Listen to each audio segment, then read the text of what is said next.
Mother Bear walked into the hospital with an injured human baby. What happened next was shocking. Let us know where you're watching from.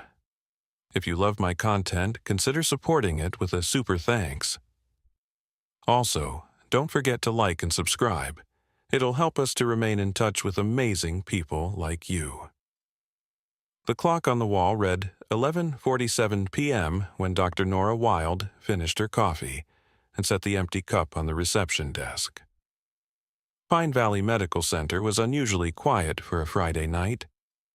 The small hospital, nestled between rolling hills and dense woodland, served a community of barely 3,000 people. Most nights were peaceful, but tonight felt different. There was something in the air that made Nora's skin prickle with unease. She walked toward the emergency wing, her sneakers squeaking softly against the polished floor. The automatic doors at the main entrance remained closed, their sensors detecting nothing but the occasional moth drawn to the bright, fluorescent lights. Through the glass, Nora could see the parking lot bathed in amber streetlight, empty except for her beaten-up Honda and the security guard's truck. "Another quiet night," she whispered to herself. But the words felt hollow. In the distance, beyond the parking lot where the forest began, something moved. Nora squinted through the glass doors, thinking it might be a deer wandering too close to the building. The movement was too large, too deliberate. She pressed her face closer to the glass, her breath fogging the surface. That's when she heard it. A soft, whimpering sound, barely audible above the hum of the hospital's ventilation system. It wasn't coming from inside the building. Nora's heart began to race as she realized the sound was coming from outside, getting closer. The automatic doors suddenly hissed open. What stepped through was impossible. A massive brown bear, easily 7 feet tall when standing, moved slowly through the entrance. Its dark eyes scanned the lobby with an intelligence that made Nora's blood run cold. But it wasn't the bear's size or presence that made her gasp and stumble backward. It was what the bear carried. Gently cradled in the creature's powerful jaws was a human baby, no more than 8 months old. The child's tiny arms hung limp, and its clothes were torn and dirty. Blood stained the baby's forehead, and its left leg was bent at an unnatural angle. The bear took another step inside, its massive paws silent on the white tiles. It looked directly at Nora, and she felt as if the animal was trying to communicate something urgent. The baby whimpered again, and the sound broke through Nora's shock like a physical blow. "Oh my God," she whispered, her hand instinctively reaching for the emergency button on the wall.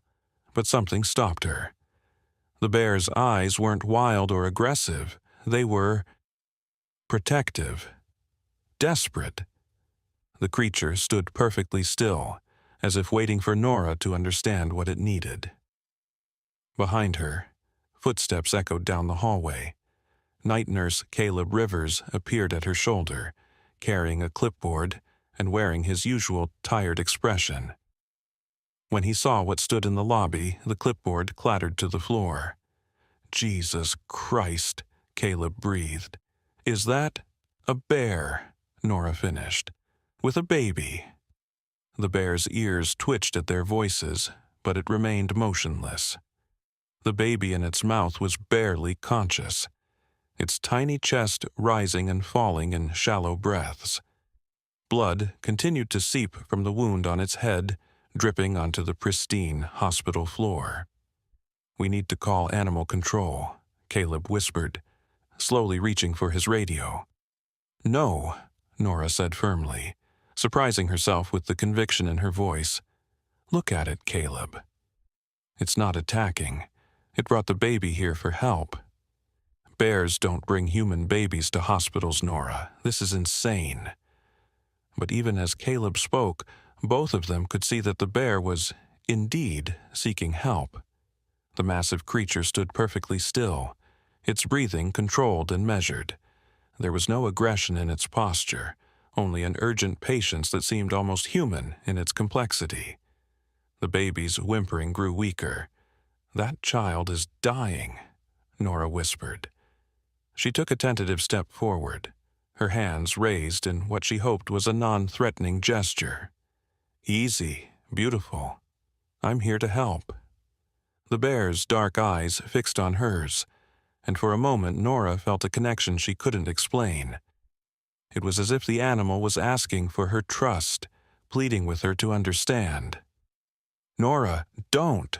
Caleb hissed behind her. "That thing could tear you apart." But Nora kept moving forward, her voice soft and steady. "You brought the baby here because you knew we could help, didn't you? You're so brave to come in here." The bear tilted its massive head slightly, as if considering her words. Then, with a gentleness that defied everything Nora thought she knew about wild animals, the bear began to lower its head toward the floor. The baby was placed carefully on the cold tiles, and the bear stepped back, its watchful eyes never leaving the tiny form. The child's breathing was labored, and Nora could see multiple injuries that needed immediate attention. "Caleb," she called without turning around, "get Dr. Yang now, and bring the pediatric crash cart. But the bear saved this baby's life. Now we need to save it too." As Caleb ran down the hallway, his footsteps echoing off the walls, Nora knelt beside the injured child. The bear watched every movement, its massive body tense but not threatening. The baby was a girl, Nora realized, with dark hair matted with blood and dirt. Her clothes were expensive-looking but torn, suggesting she came from a well-to-do family. But how had she ended up in the forest? Where were her parents?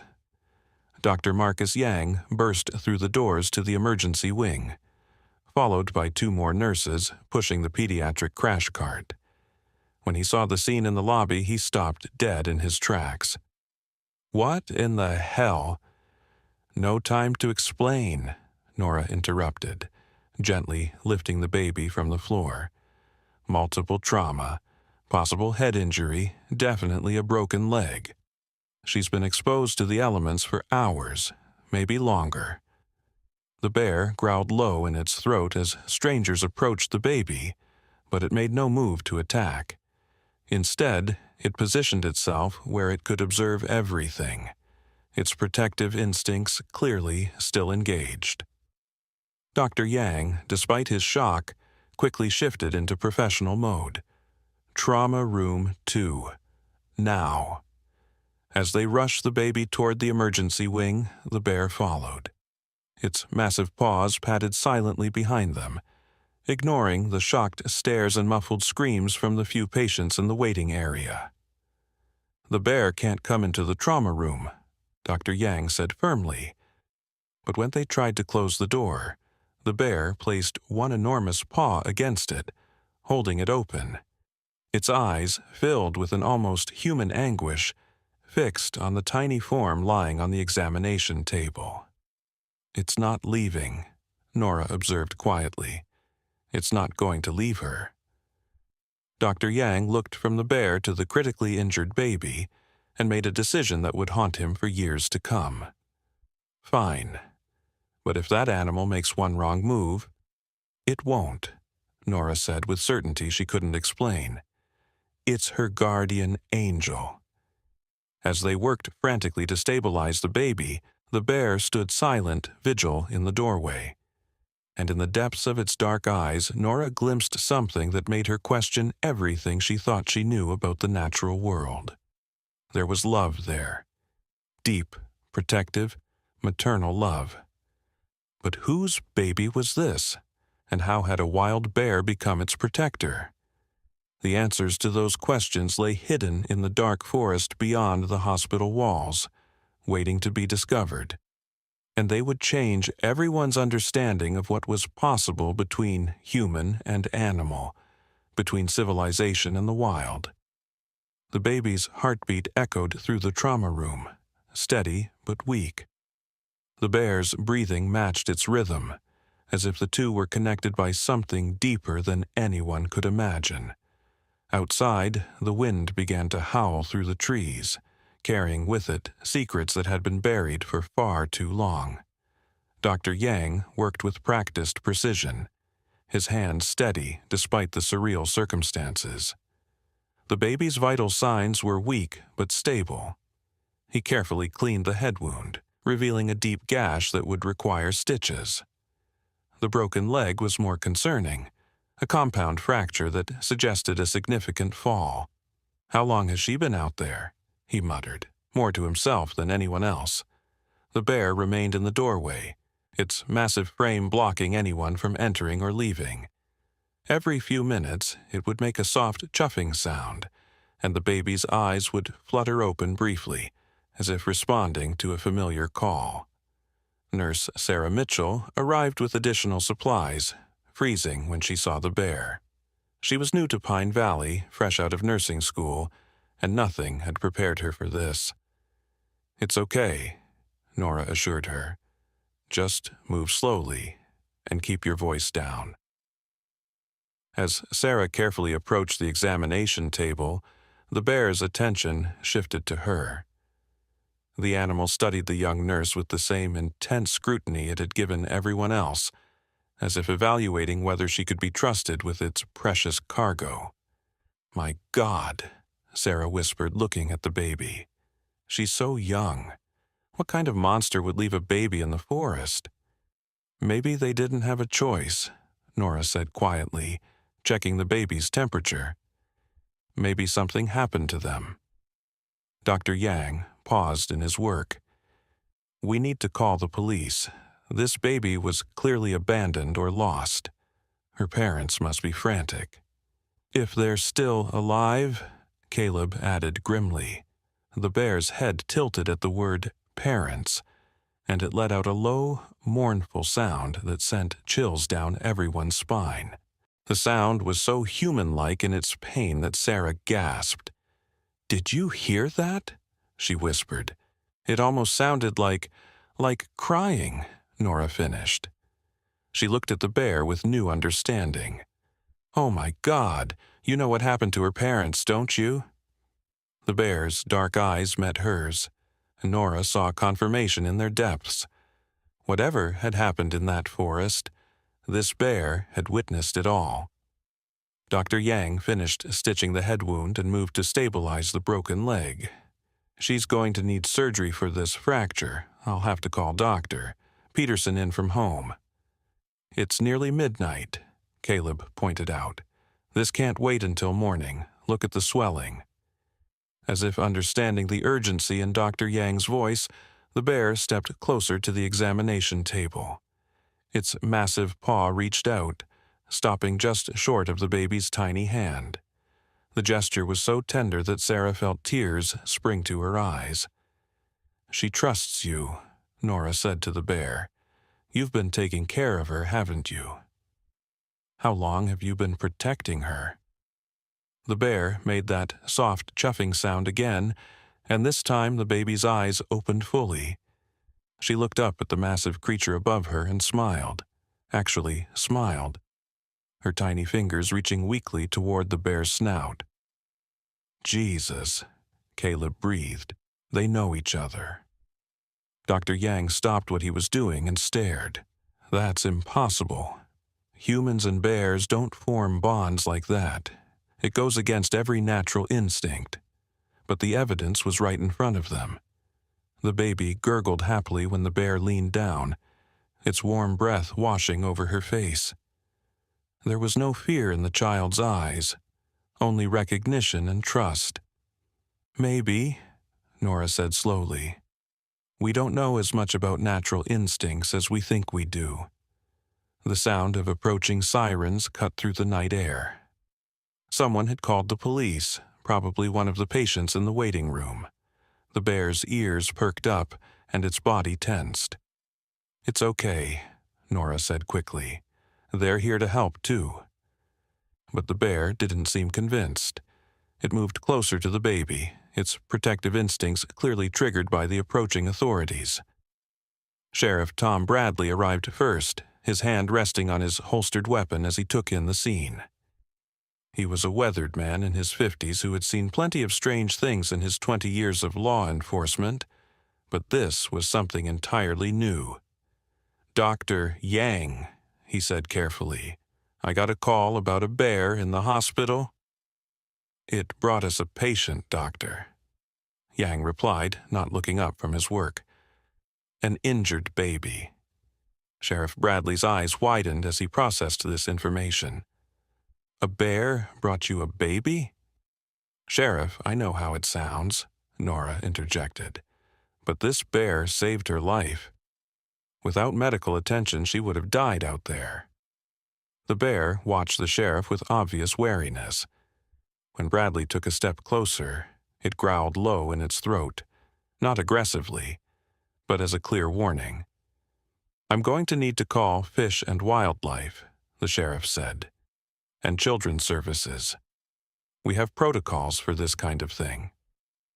"There are protocols for bears bringing babies to hospitals?" Sarah asked incredulously. "For injured children found in the wilderness," Bradley clarified. "The bear is unexpected." As if summoned by their conversation, another vehicle pulled into the parking lot. Dr. Lisa Chen, a wildlife behavioral specialist from the State University, had been listening to the police scanner from her home 30 miles away. What she heard was so unbelievable that she had to see it for herself. Dr. Chen entered the trauma room slowly, her eyes immediately drawn to the bear. She had studied animal behavior for 15 years, but she had never seen anything like this. "Remarkable," she whispered, pulling out her phone to take notes. "This is a female brown bear, probably 8 to 10 years old. She's in excellent health, well fed, showing no signs of distress or aggression." "Can you explain why she brought the baby here?" Dr. Yang asked. Dr. Chen observed the interaction between the bear and the baby for several minutes before answering. "Bears are intelligent animals with complex emotional lives, but this level of cross-species caregiving, it's unprecedented." "So you're saying it's impossible?" Sheriff Bradley asked. "I'm saying it shouldn't be possible, but here we are." The baby began to cry softly, and immediately the bear leaned down, making gentle sounds that seemed to comfort her. The crying stopped. "She's responding to the bear like it's her mother," Sarah observed. "That bear has been caring for this child for days, maybe weeks," Dr. Chen said with growing excitement. "Look at the bond between them. This could revolutionize our understanding of animal behavior. Right now, I'm more concerned with revolutionizing this baby's chances of survival," Dr. Yang said firmly. "I need to get her into surgery." The bear seemed to understand that they were preparing to take the baby away. It positioned itself more protectively, its eyes darting between the humans surrounding the examination table. "It's not going to let us take her," Nora realized. Dr. Chen stepped forward slowly. "May I try something?" She began speaking to the bear in a low, soothing voice, using the same tone she might use with a frightened animal in the wild. To everyone's amazement, the bear's posture began to relax slightly. "You've done such a good job protecting her," Dr. Chen said softly. "But now she needs help that only we can give. You brought her to the right place." The bear looked from Dr. Chen to the baby and back again. Its internal struggle was visible to everyone in the room. "You can stay with her, Doctor," Chen continued. "We won't take her away from you, but you have to let us help her." For a long moment, the room was silent, except for the quiet beeping of medical equipment. Then, slowly, the bear stepped back from the examination table. Dr. Yang blinked in surprise. "I'll be damned, it understood you." "Animals understand more than we give them credit for," Dr. Chen replied, "especially when it comes to protecting their young." "But it's not her young," Sheriff Bradley pointed out. Dr. Chen looked at the bear and the baby, her scientific mind struggling to process what she was witnessing. Maybe biology isn't the only thing that defines family. As they prepared to move the baby to the operating room, the bear followed closely behind. It was clear that wherever the baby went, the bear would go too. Dr. Peterson arrived within the hour, his hair disheveled from being woken in the middle of the night. The orthopedic surgeon took one look at the bear standing guard outside the operating room and shook his head. "In 30 years of medicine, I've never seen anything like this," he said. "None of us have," Dr. Yang replied, "but that bear brought her here for a reason." The surgery took 3 hours. Throughout the entire procedure, the bear remained stationed outside the operating room doors, pacing occasionally but never straying far. Several times during the night, hospital staff tried to approach with food or water for the animal, but the bear showed no interest. Its focus was entirely on the baby behind those doors. Dr. Chen had set up a temporary observation station in the hallway, documenting every aspect of the bear's behavior.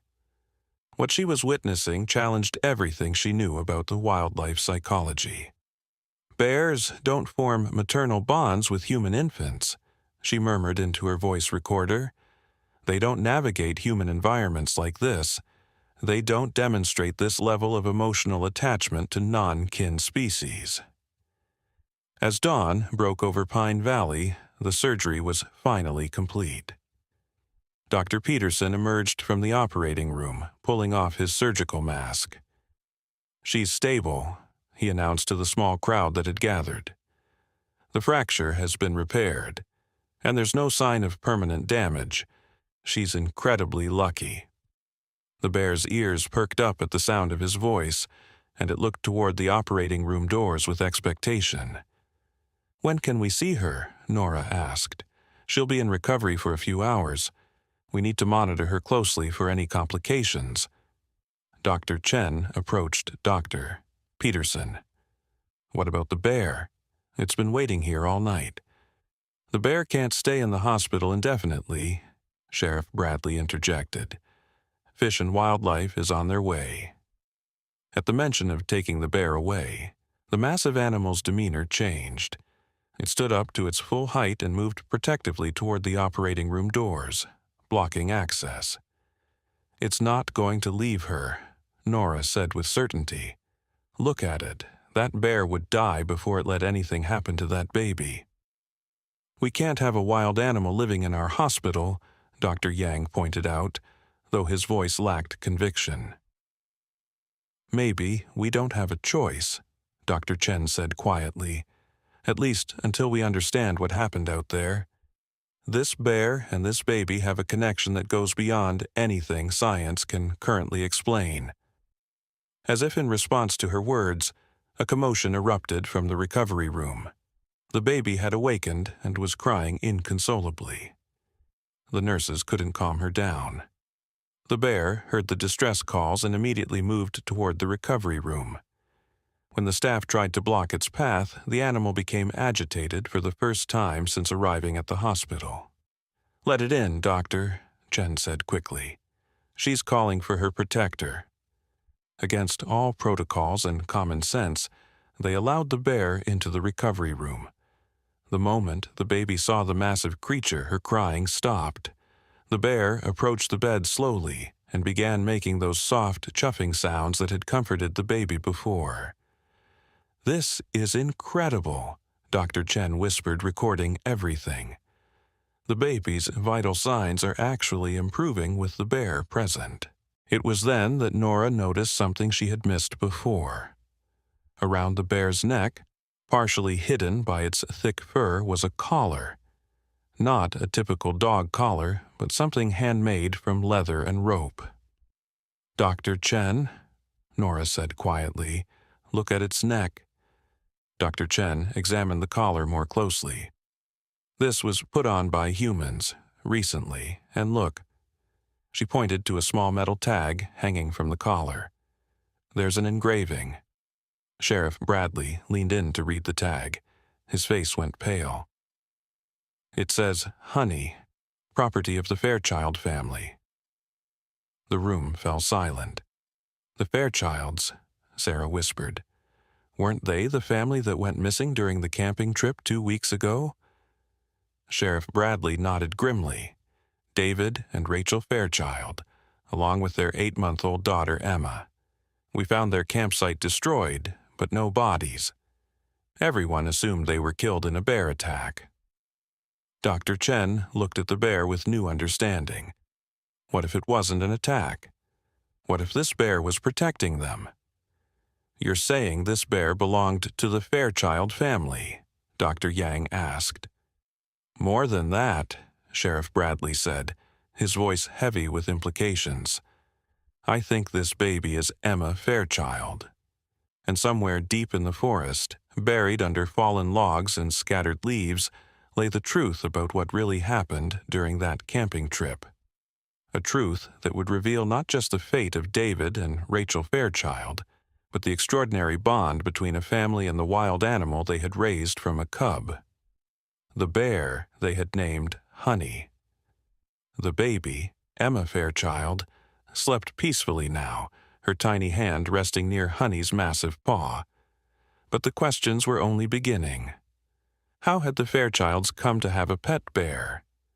What had happened during that fateful camping trip? And why had Honey risked everything to bring Emma to safety? The answers lay waiting in the wilderness, and Sheriff Bradley knew that finding them would change everything they thought they knew about the Fairchild family's disappearance. Sheriff Bradley's radio crackled to life, interrupting the heavy silence in the recovery room. Sheriff, this is Deputy Martinez. We've got a situation at the old Fairchild property on Maple Ridge Road. Bradley stepped into the hallway to take the call. What kind of situation, Martinez? Sir, you need to see this for yourself. We found something in the basement, and, Sheriff, there are more bears here. The blood drained from Bradley's face. More bears? How many? 3 of them, sir. They're not wild, they're domestic, like pets. And there's something else. We found journals, lots of them. The Fairchilds were documenting everything. Bradley looked back through the recovery room window at Honey, who was still sitting protectively beside Emma's bed. I'm on my way. And Martinez, don't let anyone else near that property until I get there. Dr. Chen, who had been listening to the conversation, approached the sheriff. I'm coming with you. Ma'am, I don't think that's a good idea. If there are more bears, then you'll need someone who understands them, she interrupted firmly. Those animals might hold the key to what happened to the Fairchilds. An hour later, Bradley and Dr. Chen drove through the winding forest roads toward the Fairchild property. Neither of them spoke much during the journey, both lost in their own thoughts about what they might find. The Fairchild house sat on 50 acres of heavily wooded land, isolated from the nearest neighbor by miles of dense forest. It was a beautiful log home that David Fairchild had built himself, complete with large windows overlooking the wilderness he loved so much. Deputy Martinez met them at the front gate, his usually calm demeanor clearly shaken. Sheriff, I've been a cop for 15 years, and I've never seen anything like this. Show me, Bradley said simply. They walked around to the back of the house, where a large fenced enclosure had been built. Inside, 3 brown bears lounged in the shade of several large oak trees. Unlike wild bears, these animals showed no fear when the humans approached. One of them, a smaller female, actually came up to the fence and made a friendly chuffing sound. Jesus, Bradley breathed. They're tame. More than tame, Dr. Chen observed, studying the bear's behavior. They're socialized to humans. Look at their body language. No aggression, no fear. They're curious about us. Martinez led them toward a basement entrance on the side of the house. The journals are down here, along with other things. The basement had been converted into a combination office and wildlife rehabilitation center. Medical supplies, animal care equipment, and rehabilitation cages lined the walls, but it was the wall of journals and photo albums that drew their attention. Dr. Chen picked up one of the journals, her hands trembling slightly as she opened it. This is dated 5 years ago. She began reading aloud. Day 47. Honey is adapting well to life with the family. Her rehabilitation from the trap injury is nearly complete, but she shows no desire to return to the wild. Emma loves playing with her, and Rachel thinks we should let her stay permanently. They rescued her, Bradley realized. Honey was injured, and they nursed her back to health. Dr. Chen continued reading from different journals, piecing together the Fairchild family's extraordinary story. David Fairchild hadn't just been a nature lover. He was an unlicensed wildlife rehabilitator who had been rescuing and caring for injured bears for over a decade. Listen to this entry from 3 years ago, Dr. Chen said, opening another journal. The state wants to shut down our operation. They say it's illegal to keep wild animals without proper permits. But these bears aren't wild anymore. They're family. Honey has never known life without us, and the others depend on us for survival.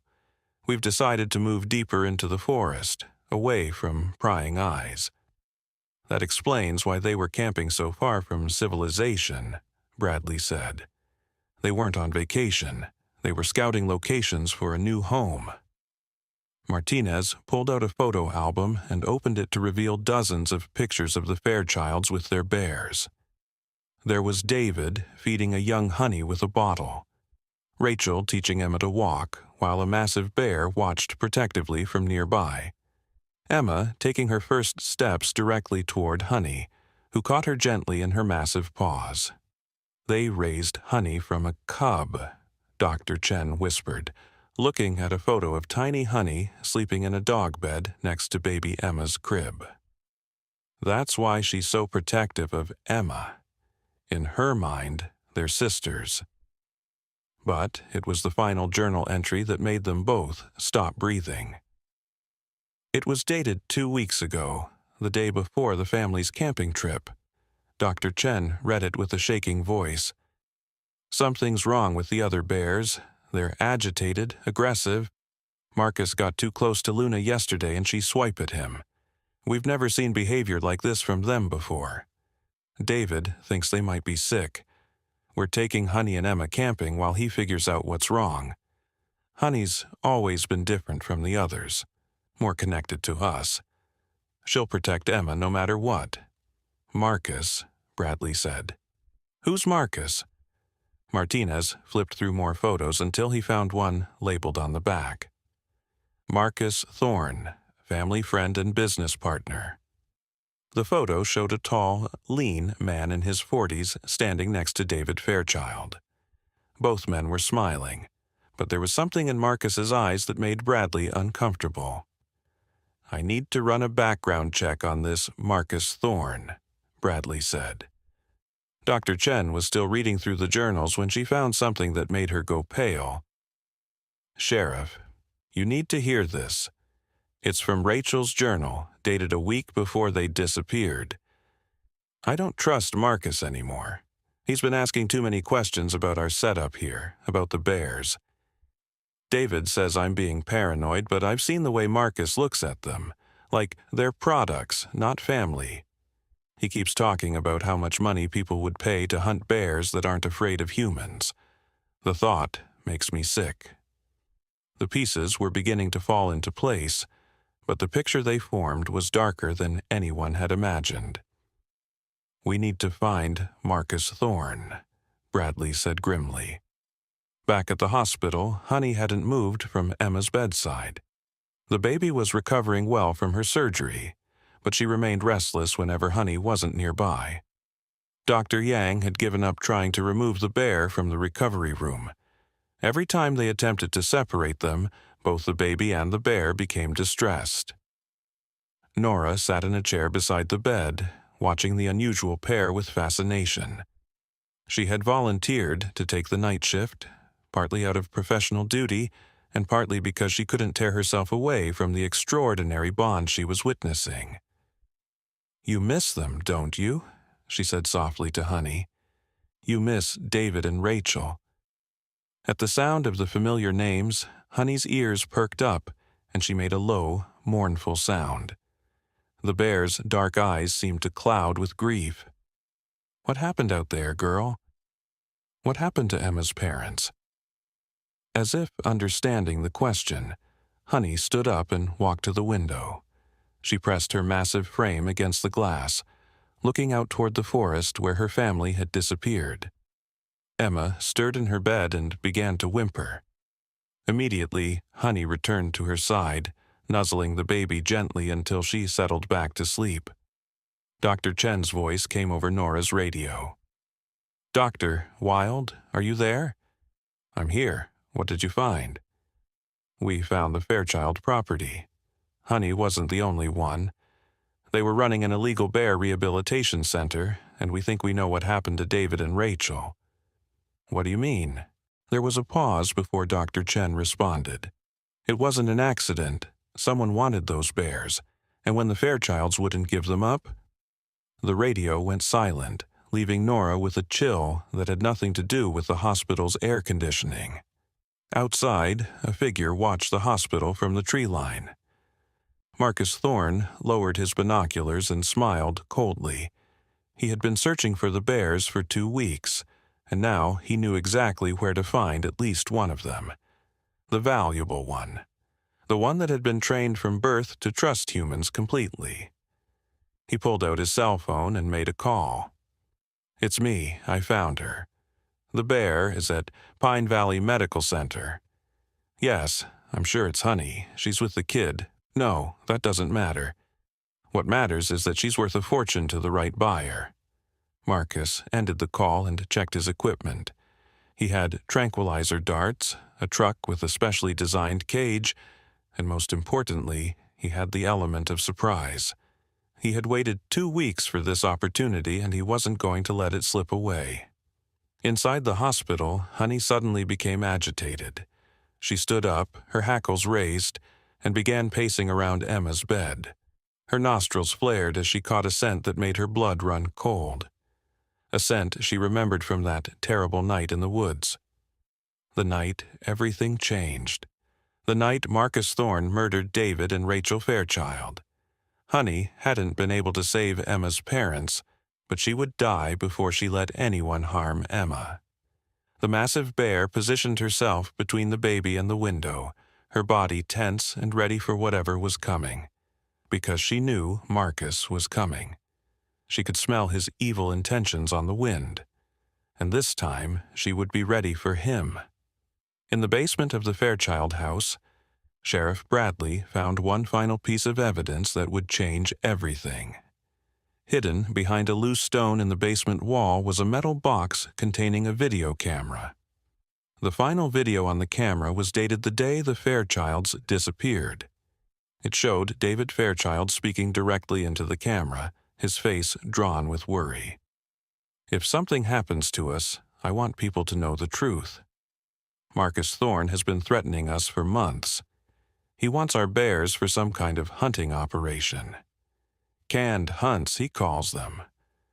Rich people paying huge money to kill bears that won't run from humans." David's voice broke as he continued. "We told him we'd rather die than hand over our family. He said that could be arranged. If you're watching this video, it means Marcus made good on his threat. Please find our Emma, and please protect our bears. They're innocent in all of this." The video ended with David placing the camera back in the box, his hands shaking.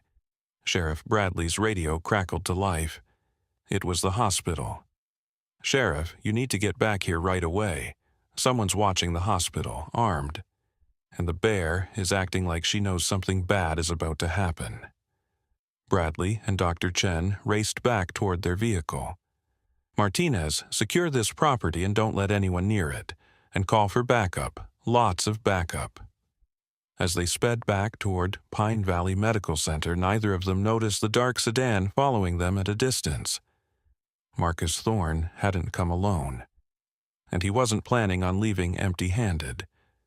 At Pine Valley Medical Center, the tension was becoming unbearable. Honey had positioned herself like a sentinel between Emma's bed and the window, her massive body coiled and ready to spring into action.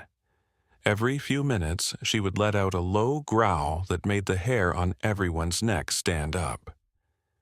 Nora had called for additional security, but the small hospital only had one guard on duty at night.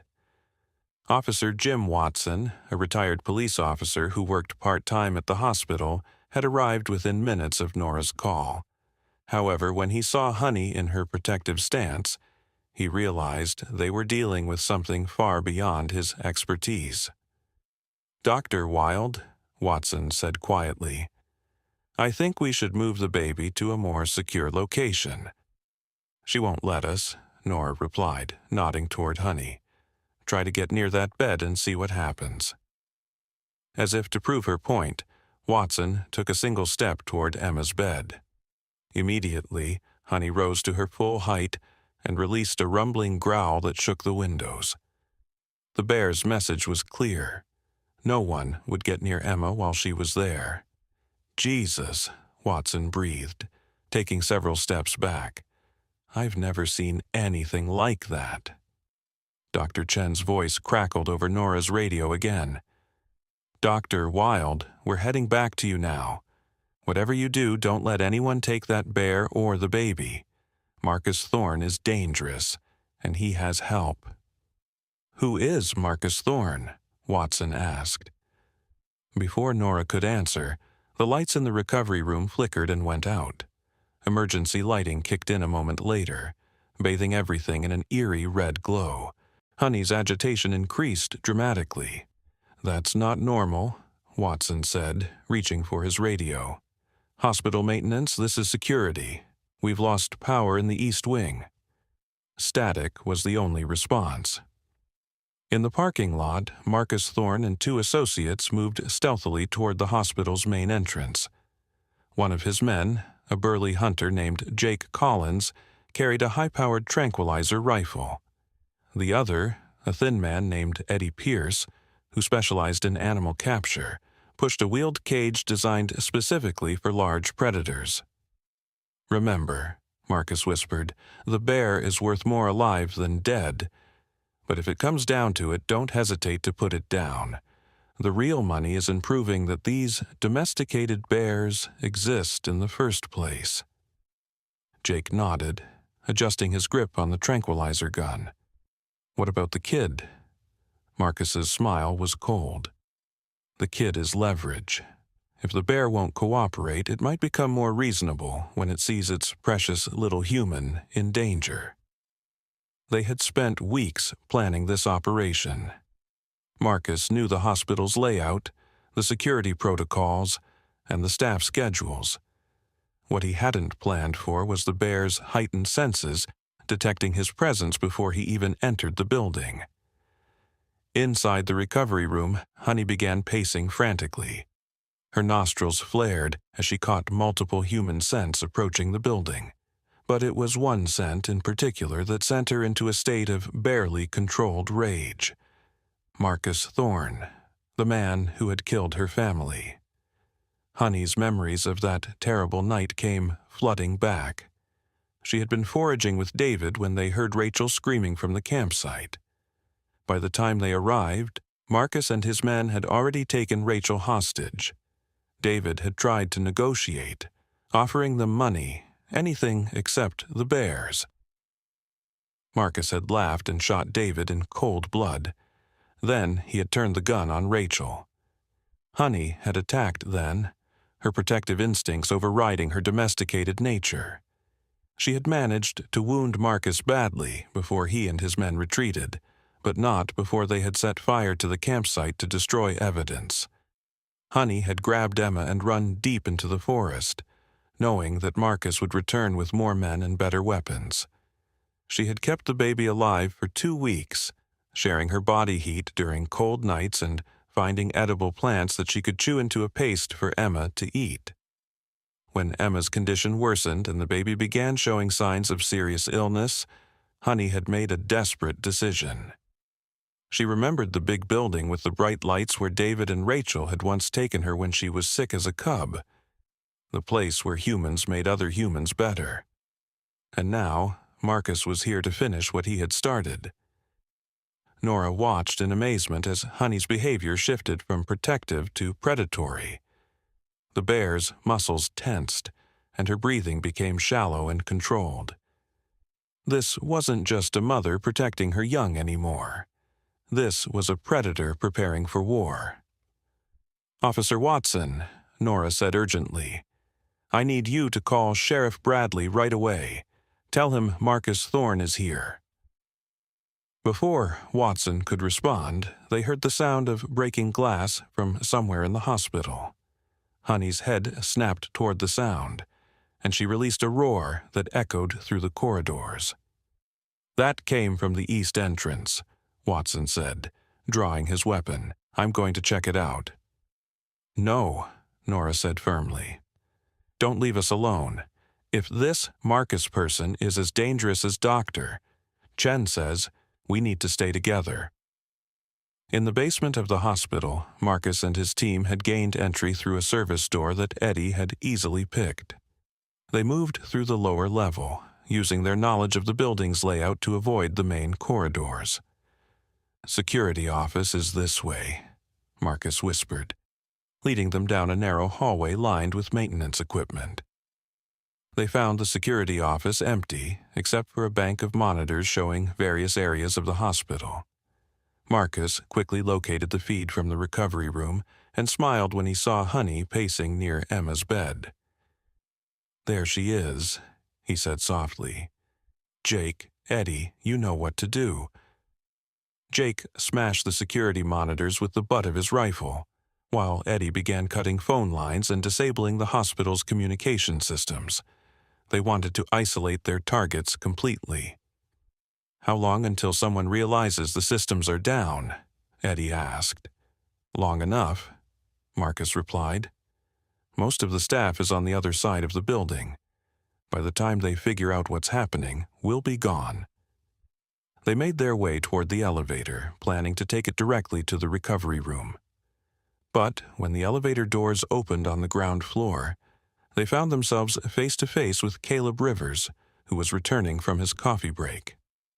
"Hey, visiting hours are over," Caleb began, then stopped when he saw the tranquilizer rifle.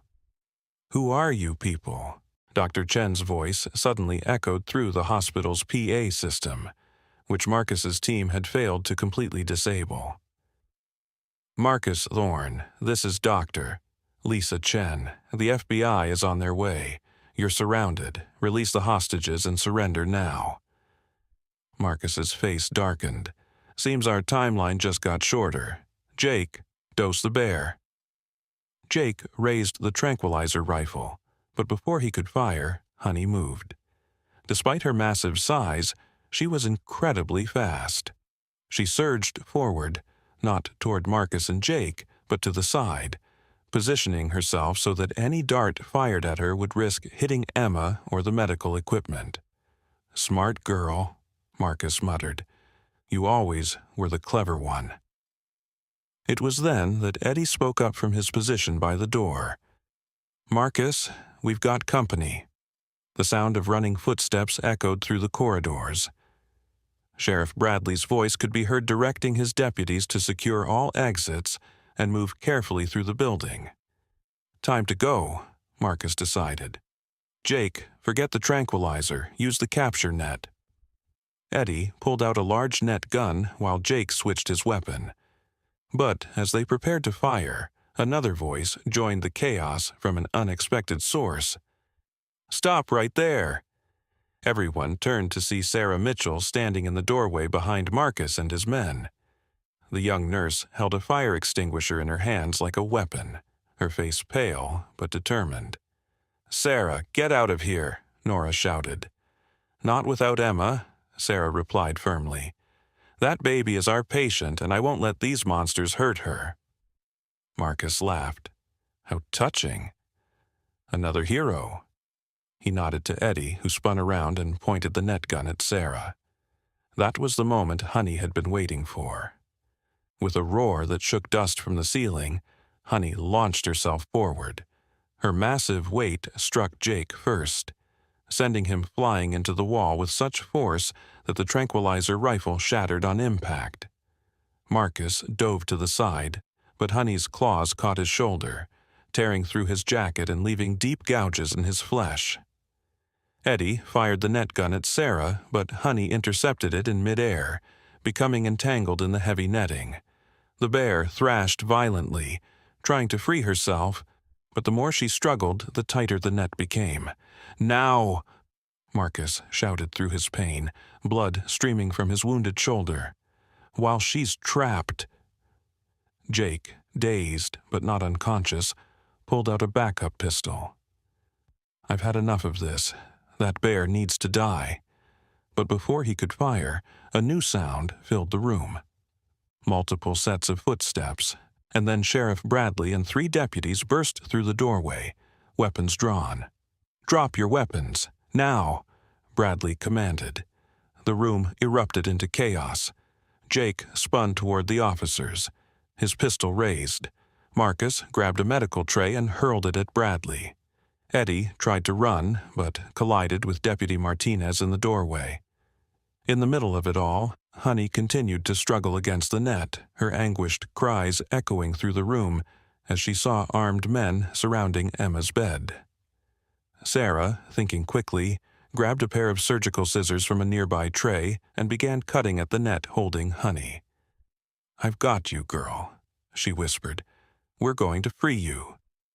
Dr. Yang appeared in the doorway, having heard the commotion from the opposite wing of the hospital.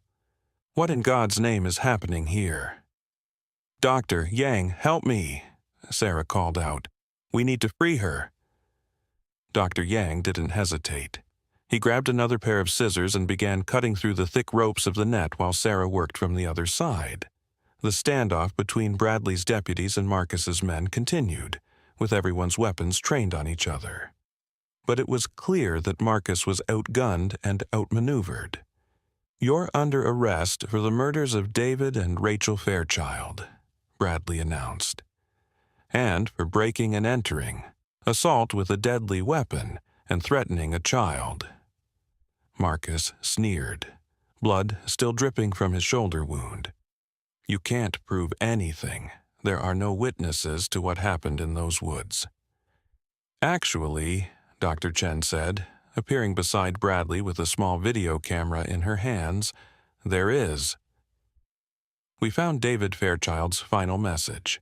He recorded everything, including your threats to kill his family if he didn't hand over the bears." The color drained from Marcus's face. "That's impossible. We destroyed everything at the campsite." "David was smarter than you gave him credit for," Dr. Chen continued. "He hid backup copies of everything in multiple locations, including videos of you threatening his family and demanding the bears for your illegal hunting operation." As the net was finally cut away, Honey immediately turned her attention back to Emma. The baby had slept through most of the chaos, but was now stirring and beginning to cry. Honey gently nuzzled her, making the soft chuffing sounds that always calmed her. Deputy Martinez handcuffed Eddie while Deputy Johnson secured Jake, who was still dazed from his impact with the wall. Marcus, despite his injuries, was not going down without a fight. "You have no idea what you're interfering with," he snarled at Bradley. "There are people with serious money who want what I can provide. This isn't over." "For you, it is," Bradley replied firmly. But as Marcus was being led away in handcuffs, he turned back toward Honey one last time. "Enjoy your little reunion," he called out. "But remember, there are others like me out there, others who know what you're worth." The threat hung in the air like a dark cloud, even as Marcus was finally removed from the room. Honey settled down beside Emma's bed, her massive body still trembling from the adrenaline and trauma of the confrontation. The baby reached out with her tiny hand, and Honey gently touched it with her snout. Dr. Chen approached slowly, her voice soft and reassuring. "It's over, Honey. You're safe now. Emma's safe." But even as the immediate danger passed, everyone in the room knew that the challenges were far from over. What would happen to Honey and Emma now? Where would they live? How could they protect them from others who might have the same intentions as Marcus? Dr. Yang was the first to break the thoughtful silence. "We need to get Emma checked over. All this stress can't have been good for her recovery." As he began examining the baby, Sheriff Bradley pulled Dr. Chen aside. "What's our legal situation here? That bear can't stay in the hospital indefinitely, but I'll be damned if I'm going to separate them after what they've been through." "The Fairchild property," Dr. Chen suggested. "The other bears are still there. Maybe they could all go back home." "With proper permits and oversight this time," Bradley agreed. "I think I can convince the State Wildlife Department that these are extraordinary circumstances."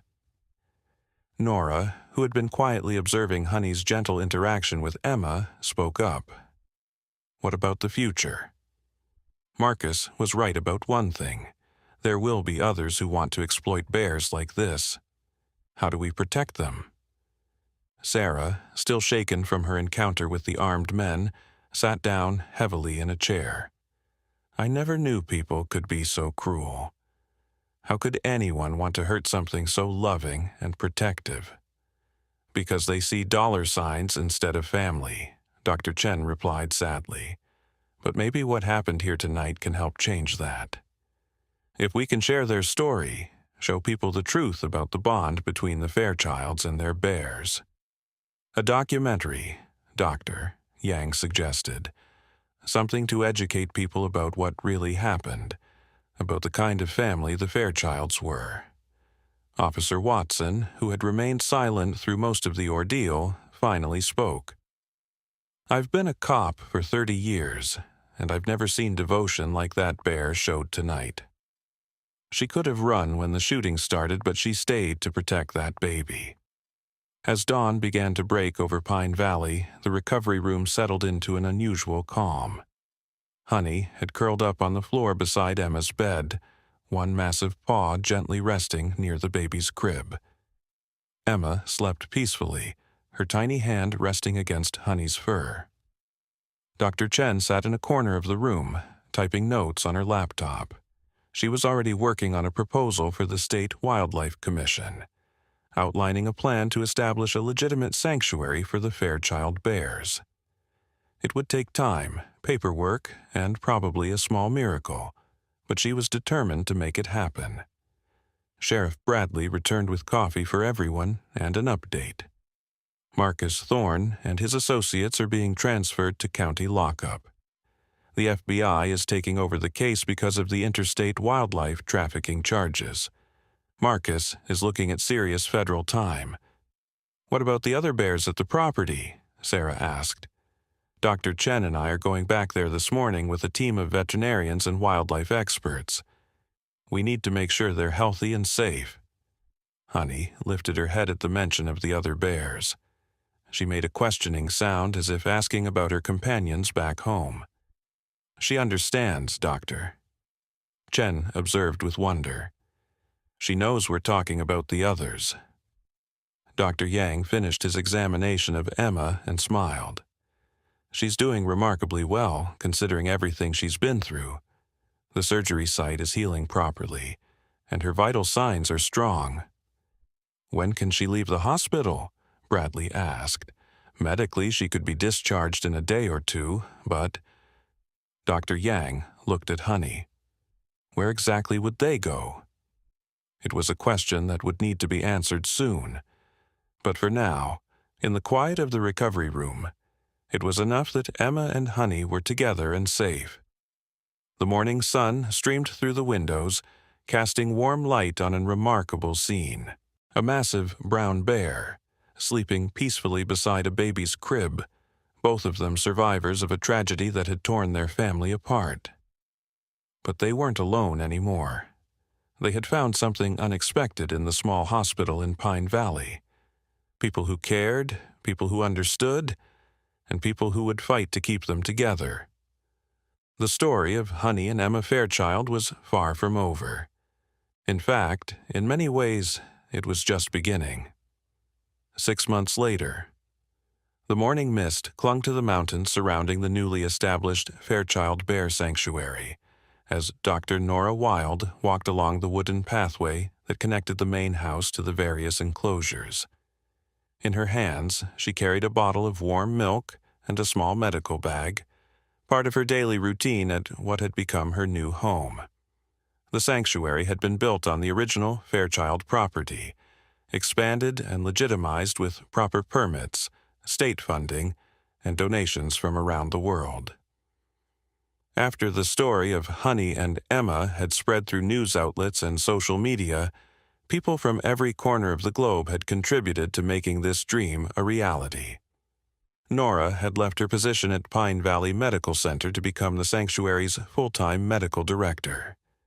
She couldn't imagine leaving Emma and Honey after everything they had been through together.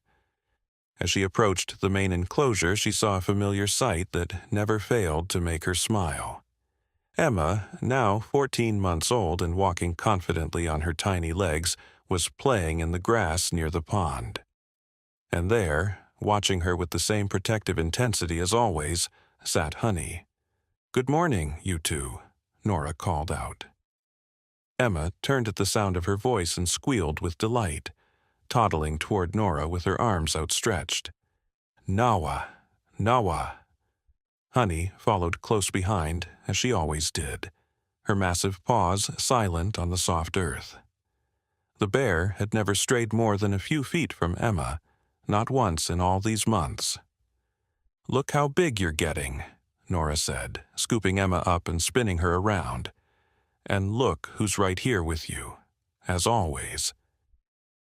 Honey approached and gently nuzzled both Emma and Nora, a gesture that had become their morning greeting. The bear's eyes were peaceful now, no longer haunted by the trauma of that terrible night in the forest. Dr. Chen emerged from the research station nearby, clipboard in hand and excitement in her voice. "Nora, you need to see this. The latest behavioral study results are incredible."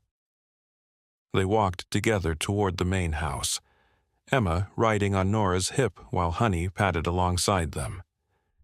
The other 3 bears, Luna, Max, and Buster, watched from their own enclosures, content and healthy under the sanctuary's care. "What did you find?" Nora asked. "We've documented over 200 instances of complex communication between Honey and Emma, not just basic protective behaviors, but actual teaching moments. Yesterday, Honey showed Emma which berries were safe to eat and which ones to avoid. She's essentially raising her as a bear would raise her own cub." They entered the main house, which had been converted into a combination research facility and home for Emma.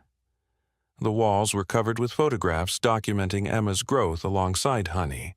First steps, first words, first attempts at fishing in the pond. Sarah Mitchell looked up from where she sat on the living room floor, playing blocks with Emma's playmate, a local 3-year-old named Tommy, whose parents brought him to the sanctuary twice a week for socialization. "How did the morning checkup go?" Sarah asked. She had also left Pine Valley Medical Center to work at the sanctuary as Emma's primary caregiver and pediatric nurse. "Perfect, as always," Nora replied, setting Emma down to play with Tommy. "Her development is right on track. Actually, she might be a little ahead of the curve." Honey settled down on the large cushion that had been placed specifically for her in the living room. She watched as Emma played, occasionally making soft sounds when the toddler wandered too far from her sight. Sheriff Bradley arrived shortly after lunch, as he did every few weeks. The visits were partly official, checking on the sanctuary's compliance with safety regulations, but mostly personal. He had developed a deep affection for Emma and genuine respect for Honey. "Any word from the trial?" Dr. Chen asked. Bradley nodded grimly. Marcus Thorne was sentenced yesterday. Life in prison without the possibility of parole. Federal judge threw the book at him for the murders, plus 25 additional years for the wildlife trafficking charges. "Good," Sarah said firmly. "He can rot in there." "What about his associates?" Nora asked. "Jake Collins got 15 years. Eddie Pierce got 10.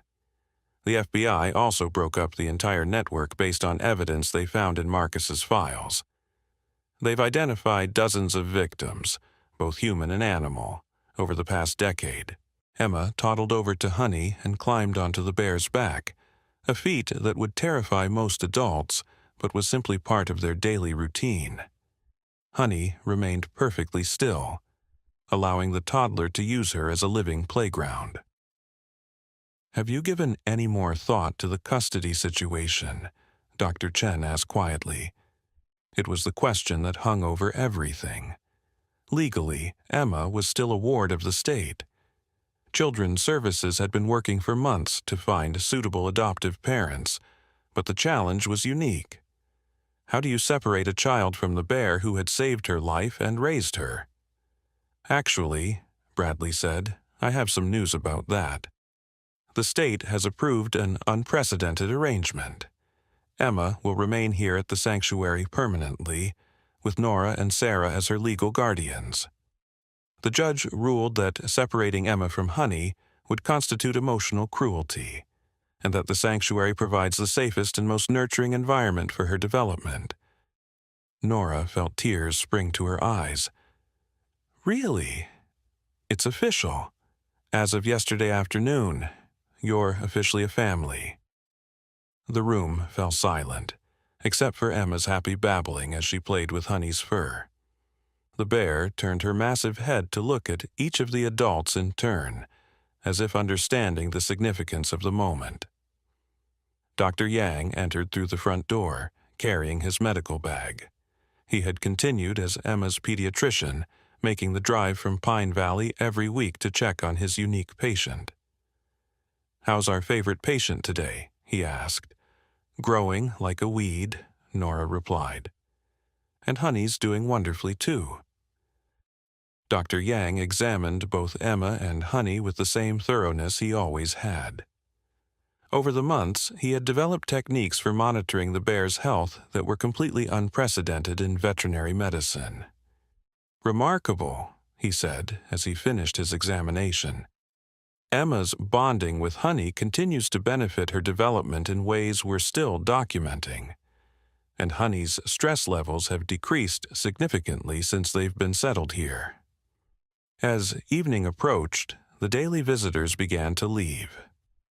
The sanctuary had a steady stream of researchers, journalists, and wildlife enthusiasts who came to observe and learn from the unique relationship between Honey and Emma. But as night fell, it was just the family together in the main house. Sarah had moved into one of the guest bedrooms, unwilling to be separated from Emma after everything they had been through. Nora had taken the master bedroom, officially making the sanctuary her permanent home. They established a bedtime routine that accommodated everyone's needs. Emma's crib had been placed in Nora's room, but next to a large pet door that Honey used to come and go as she pleased throughout the night. As Nora tucked Emma into her crib, the toddler reached out toward Honey, who was already settling down on her large dog bed beside the crib. "Honey," Emma said clearly, pointing to the bear. It had been one of her first words. "That's right, sweetheart," Nora whispered. "Honey's right here. She'll always be right here." Honey made her soft, chuffing sound, the same gentle noise she had used to comfort Emma that very first night in the hospital. Emma smiled and closed her eyes, one tiny hand resting on the edge of Honey's bed. Later, as Nora sat in her reading chair with a cup of tea, she watched the unprecedented scene before her. A massive brown bear sleeping peacefully beside a human child's crib, both of them breathing in perfect synchronization. Through the window, she could see the other bears in their enclosures, safe and content in their new home. The research station was quiet, but she knew Dr. Chen would be up late analyzing the day's observations, slowly building a body of knowledge that would change how the world understood interspecies relationships. Her phone buzzed with a text message from Caleb Rivers, who had returned to work at Pine Valley Medical Center. Saw the news about the custody decision. So happy for you all. Give Emma and Honey my love. Similar messages had been coming in all day from people around the world who had followed their story. The documentary about the Fairchilds had won several awards and had been translated into dozens of languages. It had sparked conversations about wildlife conservation, the emotional lives of animals, and the true meaning of family.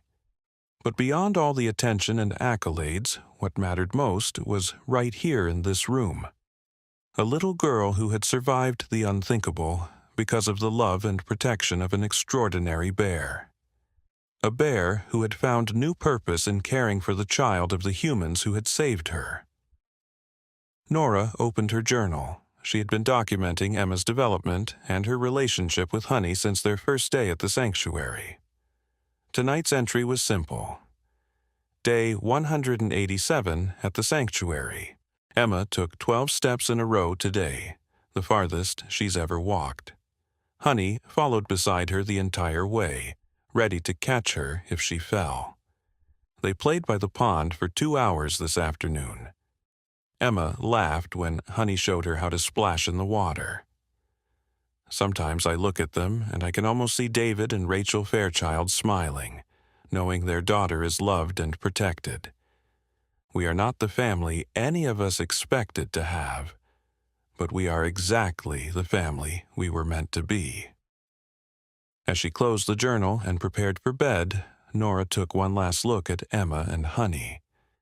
The baby was sleeping deeply, completely secure in the knowledge that her fierce protector was nearby. Honey's eyes opened briefly, meeting Nora's across the room. In those dark eyes, Nora saw love, contentment, and an unshakable commitment to the tiny human in the crib. "Good night, Honey," Nora whispered. "Thank you for bringing her to us." The bear's tail wagged slightly, a response she had developed over the months, her own way of communicating with the humans who had become her pack. Outside, the wind rustled through the trees surrounding the sanctuary. But there were no secrets hidden in the forest anymore. No threats lurking in the darkness. Just a family sleeping peacefully under the same roof. 2 humans and one very special bear who had chosen love over instinct, hope over despair, and family over everything else. In the morning, Emma would wake up and Honey would be there as she always was. They would play by the pond, explore the forest paths, and continue building the most unusual family bond the world had ever known. The mother bear had walked into that hospital with an injured human baby all those months ago, and what happened next hadn't just been shocking. It had been miraculous. It had been the beginning of a love story that would inspire the world and change forever how we understand the bonds that connect all living beings. Emma Fairchild was safe. Honey was home. And their extraordinary family was complete.